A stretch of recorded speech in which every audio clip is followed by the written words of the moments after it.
একসময় ইরাকের মসুল শহরের কাঠের আসবাব শিল্প ছিল স্থানীয় কারিগরি দক্ষতার প্রতীক।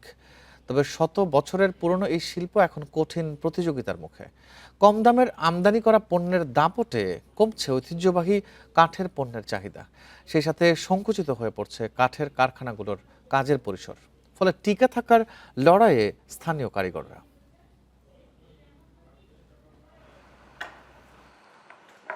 ইরাকের মসুল শহরের কাঠের আসবাব তৈরির ঐতিহ্য শত বছরের পুরনো।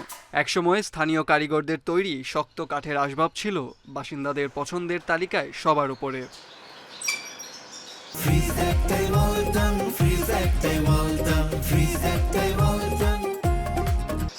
কিন্তু এখন আমদানি করা সস্তা ফার্নিচারের দাপটে সংকটে পড়েছে এই ঐতিহ্যবাহী শিল্প। কমেছে অর্ডার, বন্ধ হচ্ছে কর্মশালা, আর টিকে থাকতে পণ্যের ধরন বদলাতে বাধ্য হচ্ছেন কারিগরেরা। আমি 40 বছর ধরে আসবাব তৈরি করছি, কিন্তু এখন ঘরের আসবাব তৈরি করে টিকে থাকা কঠিন হয়ে গেছে। আমদানি করা দরজা ও আসবাব বাজার দখল করে নিয়েছে।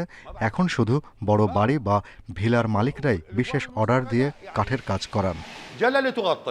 কারিগর সিদ্দিকের মতে একসময় আমদানি করা পণ্যের দাম ছিল বেশি। কর ও শুল্কের কারণে মানুষ স্থানীয় পণ্যই কিনতেন। কিন্তু এখন আমদানি করা পণ্যের দাম স্থানীয় পণ্যের চেয়ে কয়েক গুণ কম হওয়ায় পরিস্থিতি পুরোপুরি বদলে গেছে। আগে একটি কর্মশালায় শ্রমিক ও শিক্ষানবিশ মিলে 10 জনেরও বেশি কারিগর কাজ করত, কিন্তু এখন 2 জন কর্মী রেখেও তাদের বেতন দেয়া মুশকিল হয়ে পড়ছে। শুধু সিদ্দিক নন, একই সংকটে মসুলের আরও অনেক কাঠ কারিগর। তাদের অভিযোগ, আমদানি করা আসবাবের দাম এখন এত কম যে স্থানীয় কাঁচামাল কিনেও সেই সব ফার্নিচারের সঙ্গে প্রতিযোগিতায় টিকে থাকা বেশ কঠিন।